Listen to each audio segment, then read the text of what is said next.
नमस्कार मेरे प्यारे मित्रों, मैं Rajkumar Yadav R K online academy के यूट्यूब चैनल पर आप सभी लोगों का इस इतिहास की कक्षा में आप लोगों का पुनः स्वागत करता हूं और ये आशा करता हूं कि आप लोग घर पर बहुत स्वस्थ होंगे और मस्त होंगे। साथ ही साथ बारिश की झमाझम बारिश का आप लोग खूब आनंद उठा रहे होंगे। ऐसा लग रहा था कि इस बार बारिश का जो मौसम है वो बारिश का मौसम देखने पर लगता था कि बारिश इस बार नहीं होगी, लेकिन ऐसी बारिश हुई 2 दिन में ही जगह जगह पर बाढ़ की स्थिति आ गई। तो आप लोग बारिश का आनंद उठा रहे होंगे और हम लोग इतिहास की घटनाओं के बारे में अध्ययन कर रहे थे, जिसमें हम लोगों ने प्रागैतिहासिक काल के बारे में कुछ चीज़ें पढ़ा था। उसी कक्षा को हम लोग कंटिन्यू करते हैं। ठीक है, आइए शुरू करते हैं। देखिए, हम लोग प्राचीन भारत का इतिहास के बारे में अध्ययन कर रहे थे और प्राचीन भारत के इतिहास में हमने देखा कि यहाँ का यहीं से एक उदय माना जाता है कि मानव का उदय होता है। मानव यहीं से आगे चल करके अन्य चीज़ों पर विकसित होता है। मानव विकास करता है। मानव ने तरह तरह की खोज किया, मानव ने तरह तरह के उपाय अपनाए, जिसमें हम लोग प्रागैतिहासिक काल के बारे में पढ़े थे। और प्रागैतिहासिक काल का जो मानव हमने पढ़ा था उसमें हमने देखा था कि प्रागैतिहासिक काल का मानव बड़ा ही एकदम बर्बर था, असभ्य था। उसको संस्कृति का कोई ज्ञान नहीं था, संस्कार का कोई ज्ञान नहीं था, रहन सहन का कोई विशेष उसका महत्व नहीं था। केवल वह अपना जीवन यापन किसी प्रकार से करता था, असभ्य था, बर्बरता का जीवन अपनाता था, नदियों के किनारे रहता था, कंदमूल फल जंगलों में खाता था तथा जो है नदी किनारे रह करके वो कच्ची मछलियों को खाता था, उनको पकड़ता था, उन्हीं का शिकार करता था। आगे चल करके मानव का धीरे धीरे विकास होने लगा और मानव धीरे धीरे विकसित होने लगा। मानव की सोच बढ़ी, मानव ने तरह तरह के चीज़ों को अपनाया और इतिहासकारों ने पूरा पाषाण काल को, मध्य प्रागैतिहासिक काल को मुख्यतः 3 भागों में विभाजित कर दिया। निम्न पूरा पाषाण काल, मध्य पूरा पाषाण काल और तीसरा बार दिया उन्होंने उच्च पूरा पाषाण काल, जिसमें हम लोगों ने निम्न पूरा पाषाण काल के बारे में अध्ययन कर लिया था, है ना। आइए इसी के आगे की कक्षा कंटिन्यू करते हुए मध्य पूरा पाषाण काल के बारे में अच्छी जानकारी के साथ और ऐसे प्रश्नों के साथ पढ़ते हैं जो आपकी हर परीक्षाओं में काम आ सकें। ठीक है, जैसा कि अब तक की आप लोगों ने देखा है कि कक्षाओं में पढ़ा हुआ बहुत ही अच्छी तरह से, चाहे वो पुलिस की परीक्षा रही हो, एसआई की परीक्षा रही हो, पीसीएस प्रीलिम की परीक्षा रही हो, या इसके साथ में आपने आरओ की परीक्षा रही हो, सुपर टेट रहा हो, बहुत अच्छी तरह से प्रश्न फंसे हैं और आगे भी आशा है हमारी कि आगे भी इसी तरह से प्रश्न आपको देखने को मिलेगा। और बड़ी खुशी होती है कि आप लोग जो बहुत अच्छे अंक लेकर के इसमें आते हैं। ठीक है, आइए तो देखिए, निम्न पूरा पाषाण काल में हम लोगों ने पढ़ा था कि इसकी खोज जो है रॉबर्ट ब्रूस फुट ने किया था और यहाँ से काफ़ी चीज़ें मिली थी। यहाँ के 2 स्थल मिले थे, हैंड एक्स संस्कृति और चापर चापिंग टेबल संस्कृति मिली थी।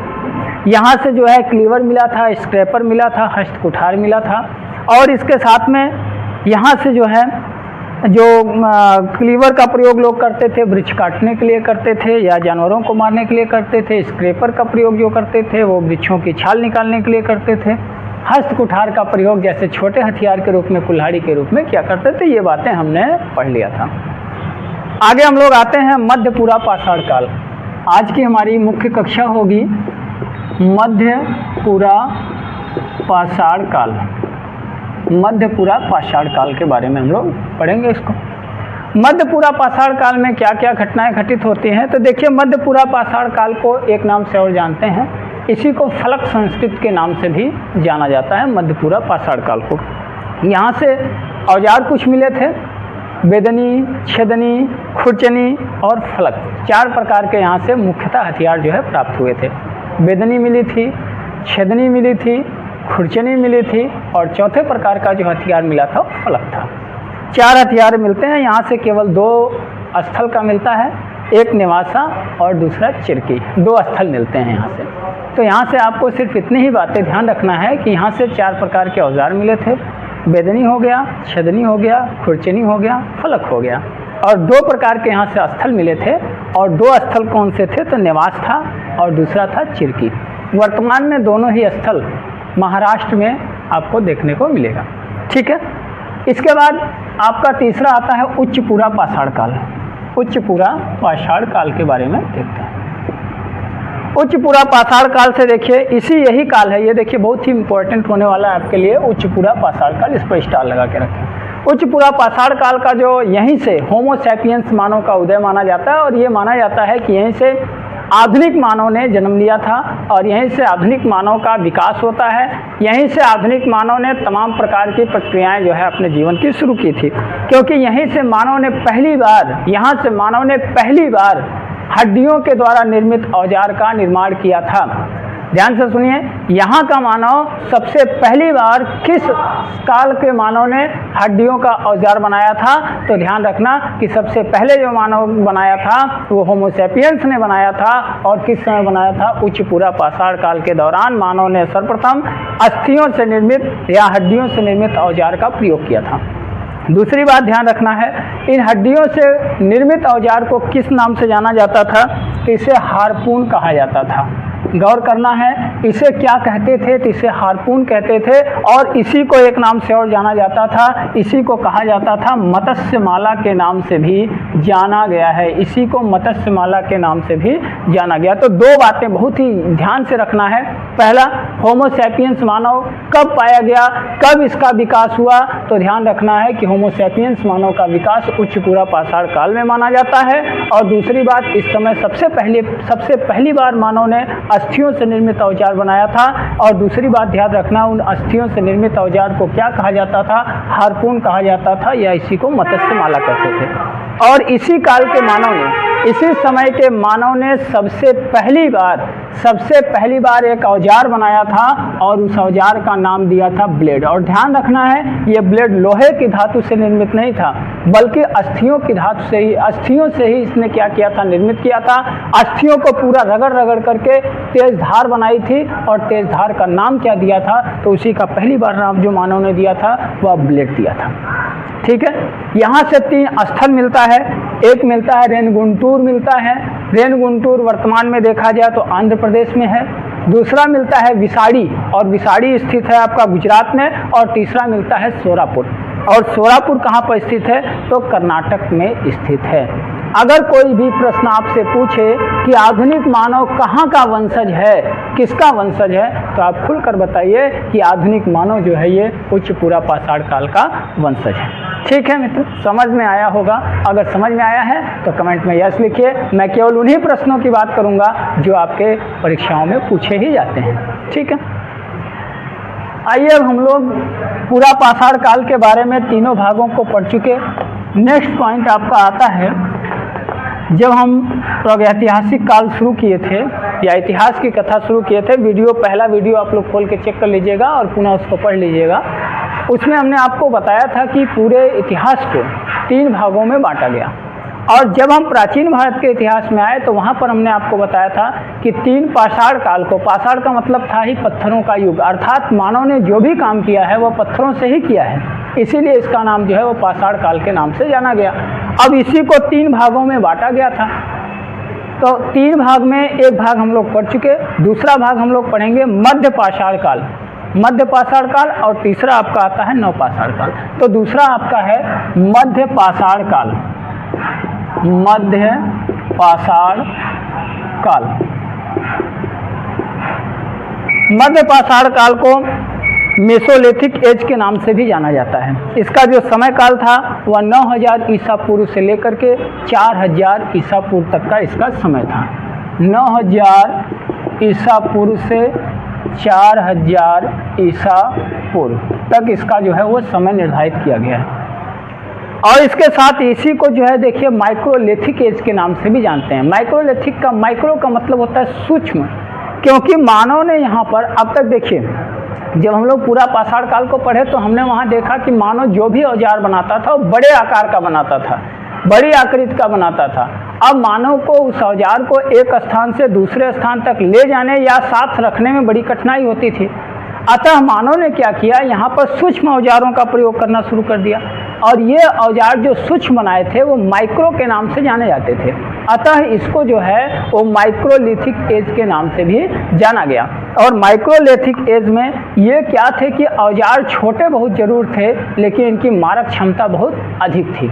अर्थात ये आघात इससे बहुत तेज़ी से कर लेते थे, प्रहार बहुत तीव्र से कर लेते। जैसे आज की छोटी सी बंदूक है ना, जैसे आज क्या है, पहले क्या था, आप देखते हैं कि अंग्रेज़ों के समय में बड़ी बड़ी बंदूकें हुआ करती थी, 2 लोग लेकर के उसको चलते थे, एक दूसरे के कंधे पे रख करके दूसरा बंदूक चलाता था, तो बड़ी कठिनाई होती थी।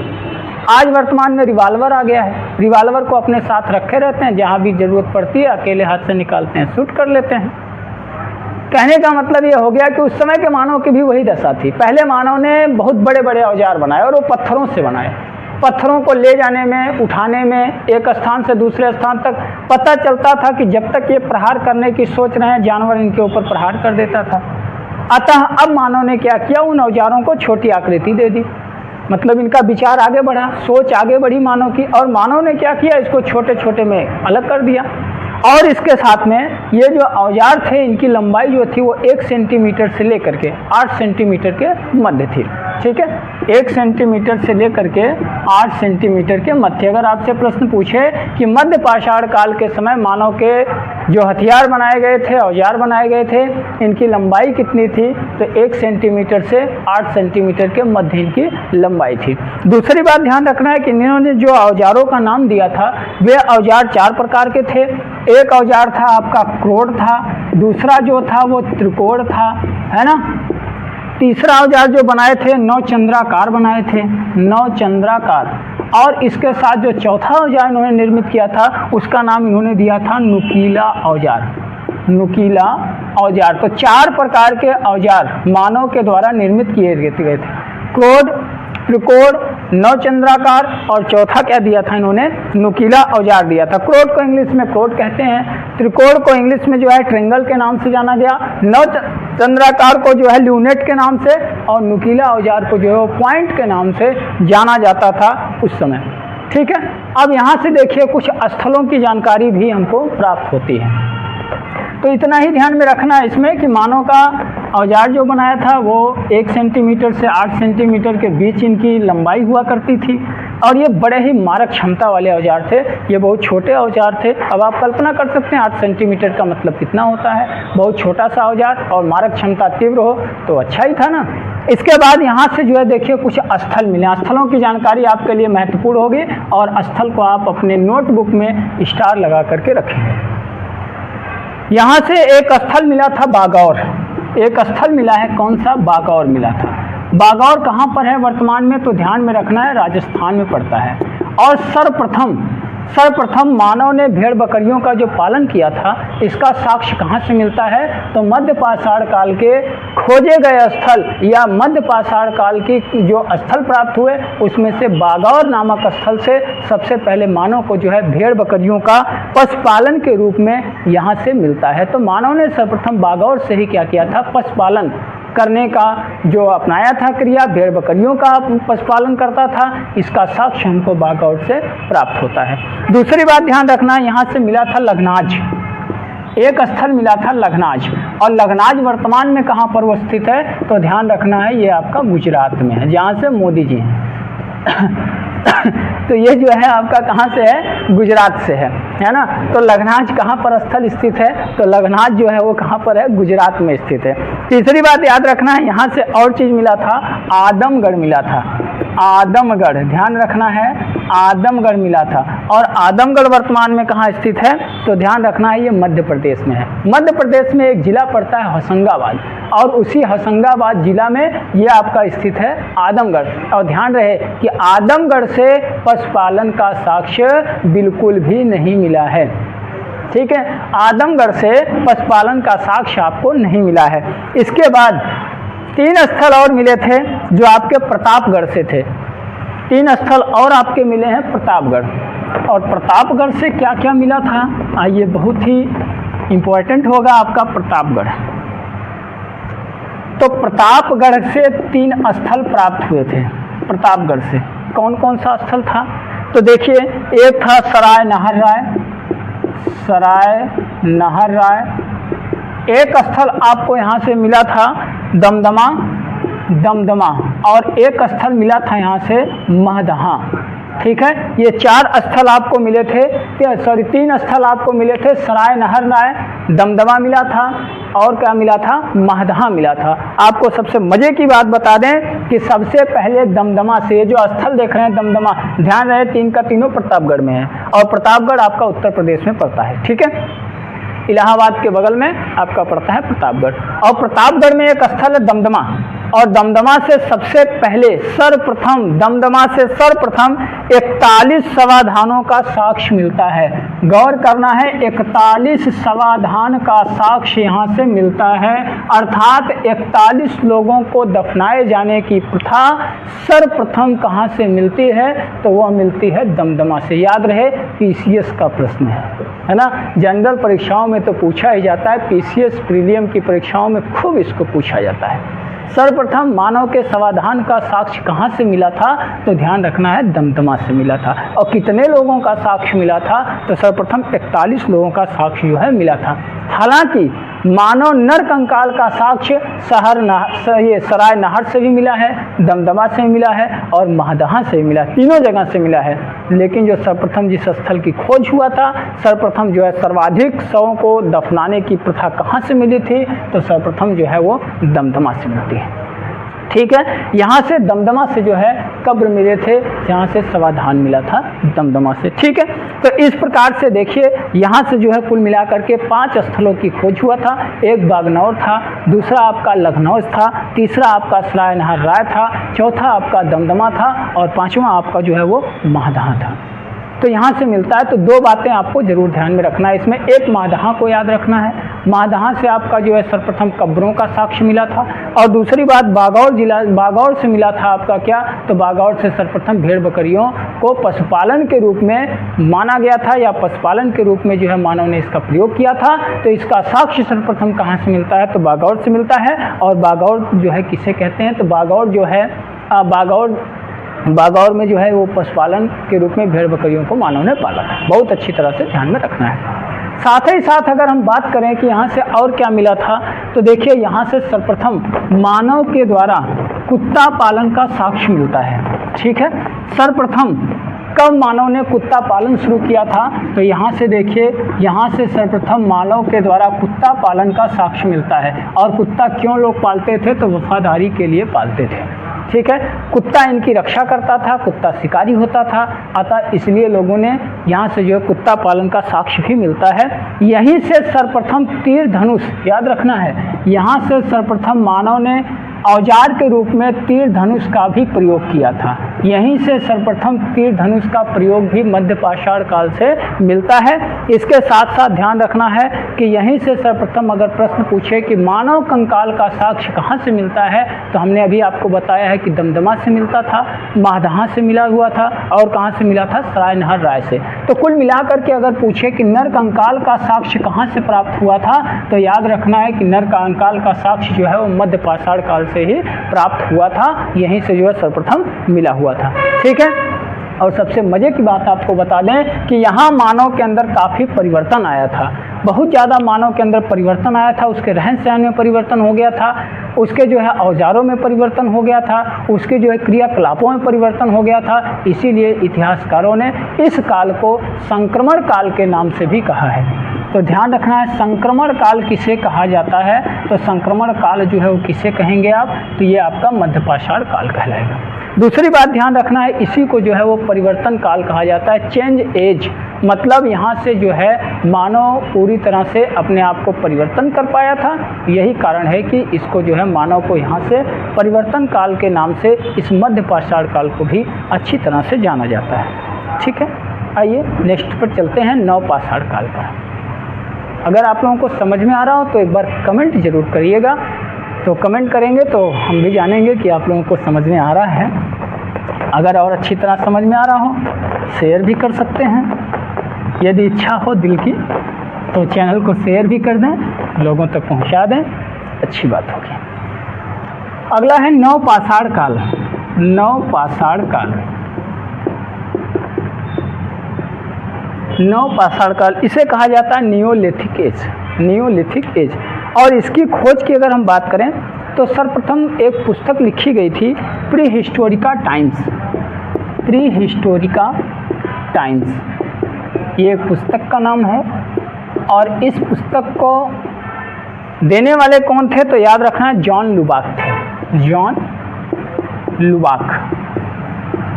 लुबाक ने एक पुस्तक लिखा था और इस पुस्तक का नाम दिया था प्री हिस्टोरिका टाइम्स।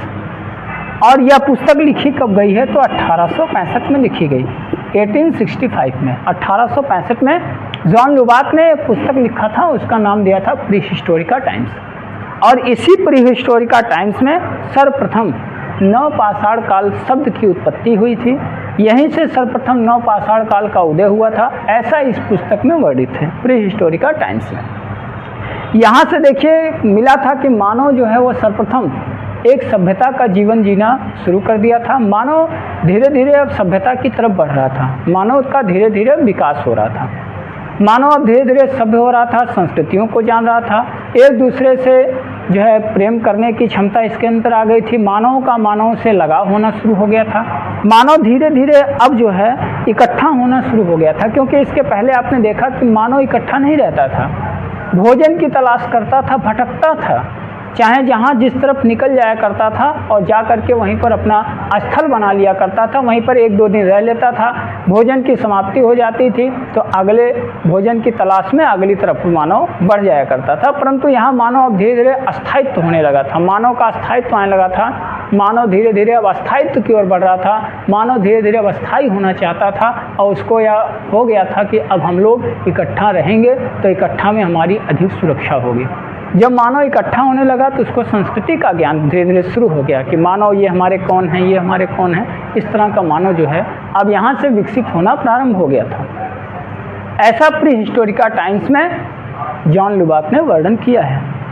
तो ध्यान रखेंगे यहाँ से मानव ने नवपाषाण काल से मानव जो था वो क्या क्या कार्य करने लगा था, आइए उसके रूप में हम लोग जानते हैं। तो सर्वप्रथम मानव ने यहीं से कृषि कार्य को प्रारंभ कर दिया था। ध्यान रखना है इस बात का, कई बार ये प्रश्न आ चुका है कि मानव ने कृषि कार्य कब प्रारंभ किया था। तो मानव का जो कृषि कार्य प्रारंभ हुआ है वो नवपाषाण काल में शुरू हुआ था। मानव ने यहीं से नवपाषाण काल से ही कृषि का कार्य जो था वो प्रारंभ कर दिया था। दूसरी बात, मानव यहाँ से क्या करने लगा था, यहाँ से पका हुआ भोजन खाने लगा था। मानव यहाँ से पका हुआ भोजन जो है वो खाना प्रारंभ किया था। ऐसा कहा जाता है कि एक बार जंगल में आग लग गई थी और आग लगने के बाद मानव ने आग को जो है बहुत तीव्र गति से देखा, नज़दीक से देखा मानव ने। और जब देखा तो पहले तो उसने लाल रंग का देखा, सोचा बड़ा मज़ेदार चीज़ है, और उसने क्या किया, उसको छूने का प्रयास किया। जब मानव ने छुआ तो उसका हाथ या शरीर जल गया। जब जल गया तो उसने पीड़ा को महसूस किया, उसके द्वारा उसको पीड़ा हुई और मानव ने उस पीड़ा को महसूस कर लिया। और उसके साथ जब भोजन नहीं मिला, क्योंकि तमाम जंतु जो है वो जल गए तो उनका जला हुआ मांस खाया तो मानव को बड़ा अच्छा लगा। अतः मानव ने क्या किया, यहीं से जो है फिर धीरे धीरे पके हुए भोजन को खाना प्रारंभ किया था। तो पका हुआ भोजन खाना मानव ने कब प्रारंभ किया था, तो नवपाषाण काल से प्रारंभ किया था। दूसरी बात, मानव यहाँ से जो है पशुपालन करने लगा था। याद रखना है, पशुपालन जो था ये तो आप लोग कहेंगे कि सर हम लोगों को वहाँ से भी मिल गया था, बागौर से भी मिला था। बिल्कुल मिला था, वहाँ भेड़ बकरियों का पालन हुआ था, लेकिन जो बागौर का पालन था वह छोटे स्तर का पालन था। यहाँ पर मानव ने जो पशुपालन किया था वो बड़े स्तर का पालन करना शुरू कर दिया था। बड़े स्तर पर पशुओं को पालना मानव ने प्रारंभ किया था यहाँ पर। दूसरी बात ध्यान रखना है, यहीं से जो है अग्नि का आविष्कार, अब कई बार ये प्रश्न पूछा गया है कि अग्नि का आविष्कार मानव के द्वारा कब किया गया। तो अग्नि का आविष्कार यहाँ से मिलता है। देखिए कुछ पुस्तकों में अलग अलग मिलता है, लेकिन जो ऑथेंटिक किताबें हैं वहाँ से आप पाएंगे कि अग्नि का आविष्कार जो है वो मानव ने कब किया है, तो नवपाषाण काल में ही शुरू कर दिया था। साथ ही साथ सूती वस्त्र का निर्माण भी मानव ने यहाँ से प्रारंभ कर दिया था। अब मानव धीरे धीरे, इसके पहले मानव जो है फिर छाल वगैरह पहना करता था, लेकिन यहाँ पर मानव ने धीरे धीरे सूती वस्त्र का निर्माण भी शुरू किया था। यहाँ से तांबे की धातु का उपकरण भी मिला है। तांबे की, हालांकि मानव ने पूर्णतः तांबे की धातु का प्रयोग यहाँ से नहीं किया है। आगे जब हम पढ़ेंगे ताम्र पाषाण युग, वहाँ से हम लोग पाएंगे कि मानव ने तांबे और पत्थरों से निर्मित वस्तुओं का प्रयोग किया है। लेकिन यहाँ पर तांबे धातु की खोज की बात अगर हम करेंगे कि मानव ने तांबे धातु की खोज किस समय में किया था, तो नवपाषाण काल में ही मानव ने तांबे की धातु का आविष्कार करना शुरू किया था। और इस समय तांबे की धातु के उपकरण भी मिले हैं। अतः इससे हम लोग कह सकते हैं कि मानव जो था वो तांबे की धातु की खोज करने का जो श्रेय मानव को है वो नवपाषाण काल में ही जाता है। इसके साथ साथ मानव ने मृदभांड का भी प्रयोग किया था। मानव ने जो है वो मृदभांड का प्रयोग किया था। मृदभांड का मतलब होता है मिट्टी का बना हुआ बर्तन। मानव ने मिट्टी के बने हुए बर्तनों का भी प्रयोग यहाँ से प्रारंभ कर दिया था और मानव के द्वारा मिट्टी के बनाए हुए बर्तन का उपयोग ये नवपाषाण काल से ही प्रारंभ हो गया था। दूसरी बात ध्यान रखना है कि मानव ने यहाँ से जो है जो औजार बनाया था, ये औजार किस प्रकार के थे, तो यहाँ से पालिश युक्त थे, घर्षित औजार थे। अर्थात मानव क्या करता था, औजारों का घर्षण करता था और घर्षण करके उन औजारों को निर्मित करता था। दूसरी बात यहाँ से ध्यान में रखना है कि मानव जो है ये कैसे उपकरण बनाया करता था, तो इनमें पालिश युक्त, मानव जो है ये पालिश युक्त मतलब उनको जो है ताकि देखने में अच्छा लगे औजार, उसको जो है पालिश भी किया करता था। ठीक है, तो इतनी बातें हमको नवपाषाण काल से ध्यान में रखना है जो हर परीक्षाओं में लगभग बनती ही बनती हैं। तो मानव ने कृषि कार्य प्रारंभ किया, पका हुआ भोजन करना शुरू किया, पशुपालन बड़े स्तर पर करना शुरू कर दिया था, अग्नि का आविष्कार मानव ने यहाँ से किया था, तांबे की धातु का निर्माण मानव ने यहाँ से किया था, मृदभांड का प्रयोग किया था अर्थात मिट्टी के बने हुए बर्तन का उपयोग किया था और इसके साथ में मानव ने यहाँ से जो है वो औजार जो थे वो पालिश युक्त थे और घर्षित औजारों का प्रयोग जो है मानव ने यहाँ से करना प्रारंभ कर दिया था। ठीक है, नवपाषाण काल से कई स्थल मिले हैं, जैसे मेहरगढ़ मिला, बुर्जा होम मिला, गुफकराल मिला, चिरांद मिला है, कोल्डिहवा मिला है और क्या मिला है, चौपानी मांडो। तो आइए हम स्थल के बारे में पढ़ते हैं और स्थल से हमको क्या क्या जानकारी यहाँ से मिलती है। आप लोग अपने नोट्स में इसी प्रकार से नोट्स बना लीजिए और बहुत ही कारगर होगा। जब परीक्षा दे के आएंगे तब आप लोगों को मज़ा आ जाएगा कि हाँ बिल्कुल सटीक क्वेश्चन आया हुआ है। यहाँ से देखिए स्थल कौन कौन से मिलते हैं। स्थलों की अगर हम बात करेंगे तो यहाँ से कौन कौन से स्थल हमको प्राप्त हुए थे, तो यहाँ से एक स्थल मिला था मेहरगढ़, एक स्थल मिला है यहाँ से मेहरगढ़। और ये मेहरगढ़ किस स्थान पर वर्तमान में है, तो वर्तमान में ये जो है वो बलूचिस्तान में है, बलूचिस्तान। और ये बलूचिस्तान वर्तमान के समय में कहाँ पर है, तो ध्यान रखना ये वर्तमान में आपका पाकिस्तान में है। ठीक है, वर्तमान में पाकिस्तान में है। तो बलूचिस्तान नामक स्थल से एक स्थल मिला था मेहरगढ़ और इसी मेहरगढ़ से जो है देखिए सबसे पहले प्राचीनतम कृषि का साक्ष्य मिलता है। ठीक है, यहाँ से मिलता क्या है, प्राचीनतम कृषि का साक्ष्य मिलता है यहाँ से। और यहीं से ध्यान रखना है, यहीं से गेहूं की 3 किस्म मिलती है। गेहूं जो है वो 3 किस्मों में मिलता है। जैसे आज वर्तमान में गेहूं की अनेक किस्में उपलब्ध है मार्केट में, उस समय जो है वो 3 किस्म गेहूं का मिला था, 2 किस्म जो है वो जौ का मिला था। जौ को ध्यान रखना है कि जब हम ऋग्वैदिक काल पढ़ेंगे, प्रश्न पूछा भी गया है कि ऋग्वेद में जौ को किस नाम से जाना गया है, तो ऋग्वेद में जौ को यौ कहा जाता है, य व यौ। इसके साथ यहाँ से और क्या मिला था, तो यहाँ से देखिए 2 किस्म मिली है, किसकी, जौ की मिली है। यहाँ से चना का साक्ष्य मिला था, यहाँ से अंगूर की खेती का भी साक्ष्य मिला था। अर्थात इससे पता चलता है कि मानव जो है वह अंगूर की खेती भी यहाँ पर करता था। दूसरी बात ध्यान रखना है, यहाँ पर पशुपालन भी एक बड़े स्तर पर मिलता है। दूसरी बात याद रखना है कि यहाँ से जो है मनुष्य अब धीरे धीरे अस्थायी, मैंने पहले बता दिया कि नवपाषाण काल में मानव जो था वो अस्थायी होने लगा था। जब अस्थायी होने लगा तो मानव ने अस्थायी बस्ती बसाना भी यहाँ से शुरू कर दिया था, अपनी बस्ती बनाने लगा था और उसी बस्ती में अपने आप को जो है स्थापित करता था और बस्ती बना करके मानव एक बड़े स्तर पर रहना जो है प्रारंभ कर दिया था। दूसरी बात, मेहरगढ़ को जो है यहाँ से चूँकि सबसे पहले अनाजों का मिलता है, साक्ष्य मिलता है, यही कारण है कि मेहरगढ़ को एक नाम से और जानते हैं, इसी को कहते हैं रोटी की टोकरी, इसी को कहते हैं रोटी की टोकरी। रोटी की टोकरी किस स्थल को कहा जाता है, तो ध्यान में रखना है कि मेहरगढ़ को जो है रोटी की टोकरी के नाम से जानते हैं। ठीक है, तो 3-4 बातें यहाँ से मुख्य रूप से याद रखना है। मेहरगढ़ कहाँ पर है, बलूचिस्तान। बलूचिस्तान कहाँ पर है, पाकिस्तान। यहाँ से सबसे पहले प्राचीनतम कृषि का साक्ष्य मिला, गेहूं की 3 किस्म का साक्ष्य मिला, जौ की 2 किस्म का साक्ष्य मिला, चना और अंगूर की खेती का यहाँ से साक्ष्य मिलता है। और दूसरी बात जो है, मेहरगढ़ को किस नाम से जानते हैं, तो रोटी की टोकरी के नाम से इसको जाना जाता है। ठीक, आइए आगे बढ़ते हैं नेक्स्ट। आशा करते हैं कि आप लोग समझ रहे होंगे अच्छी तरह से, और ऐसा ही प्रश्न आप लोगों को परीक्षाओं में देखने को मिलेगा। नेक्स्ट है आपका बुरजाहोम। यहाँ से दूसरा जो स्थल मिला था वह था आपका बुरजाहोम। अगर हम बात करें कि बुरजाहोम स्थल कहाँ पर मिलता है और कहाँ पर यह स्थित है, तो ये देखिए आपका वर्तमान में जम्मू कश्मीर में है, जम्मू कश्मीर में स्थित है ये बुरजाहोम। ये आपके भारत में, वर्तमान में भारत में आपके है। और इसकी खोज जो है सर्वप्रथम पी टेरा एवं पीटरसन ने किया था, और ये 1935 में इसकी खोज हुई थी, 1935 में हुई थी। पी टेरा और पीटरसन ने किया था। अगर इसके हम अर्थ की बात करें कि बुरजाहोम का अर्थ क्या होता है, ये भी पूछा गया प्रश्न है आपका, तो यहाँ से इसका शाब्दिक अर्थ होता है जन्म स्थान। शाब्दिक अर्थ की बात करेंगे तो इसका शाब्दिक अर्थ होता है जन्म स्थान बुरजाहोम का। और यहाँ से मैं आपको मज़े की बात बताऊँ, यहाँ से जो है वो गर्तावास मिला था।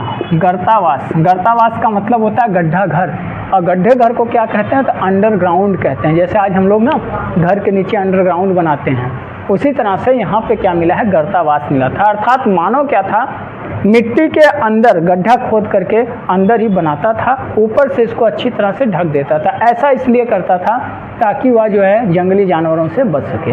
जंगली जानवरों से सुरक्षा के लिए मानव गर्तावास बनाया करता था, गड्ढा घर बनाया करता था। और एक मज़े की बात आपको बता दें कि यहाँ पर मानव के साथ गजब का इतिहास है ये। मानव को जो दफनाया जाता था ना, इस दफनाने के साथ में एक कुत्ते को भी दफनाने की प्रथा मिलती है। यहाँ से कुत्ते को भी साथ में दफनाया जाता था। कारण क्या था, क्योंकि माना जाता था कि कुत्ता एक वफादार प्राणी होता है, और वफादार प्राणी को उसके मालिक के साथ दफनाने की जो है वो प्रथा थी। ठीक है, मालिक को उसके साथ दफनाने की प्रथा थी। पिछले दिनों जब मैं ऑनलाइन जो है लाइव क्लास ले रहा था, तो किसी बच्चे ने लिख करके भेजा था, किसी भाई ने मेरे कहा कि सर कुत्ते के साथ दफनाने का क्या कारण था, क्या उसी तरह से था? नहीं, इसका ये कारण नहीं है कि वो मानव जो है वो उसके समान था इसीलिए। जैसे लोग कहते हैं ना कि जैसा था वैसे मारा गया, कुत्ते की मौत, तो ये ऐसी कोई बात नहीं थी। कुत्ता एक वफादार प्राणी था, और इसकी वफादारी के लिए इसके मालिक के साथ जो है दफनाए जाने की प्रथा इस समय थी। तो यहाँ तक का साक्ष्य आपको जो है ये बुरजाहोम से मिलता है। ठीक है, तो इतनी बात आपको आज के सेशन में याद रखना है, इसको अच्छी तरह से याद रखना है। नेक्स्ट अगले वीडियो में जब हम आपसे मिलते हैं तो गुफकराल, चिरांद, इसके बाद जो कोयलडिघवा और चौपानी मांडव के साथ मिलेंगे। ठीक है, तो अगर आपको सेशन पसंद आया हो तो लाइक कर दीजिए, शेयर कर दीजिए, है ना। नहीं पसंद आया तो कोई बात नहीं है। ठीक है, वैसे जहाँ तक मुझको आशा नहीं विश्वास है, आपको पसंद तो आना ही आना है। क्यों नहीं पसंद आएगा, क्योंकि ये चीज़ें सब NCERT पर आधारित हैं। सारी बातें परीक्षाओं में आपकी पूछी जाएंगी। सारी ये घटनाएं जो मैं आपको दे रहा हूँ सब साक्ष्य के साथ है। कभी भी आप मुझसे प्राप्त कर सकते हैं। RK एकेडमी फूलपुर आजमगढ़ में आप आकर के कभी भी मुझसे मिल सकते हैं, और ये सारे साक्ष्य मैं आपको दे सकता हूँ। ठीक है, धन्यवाद। अगले दिन फिर मिलते हैं।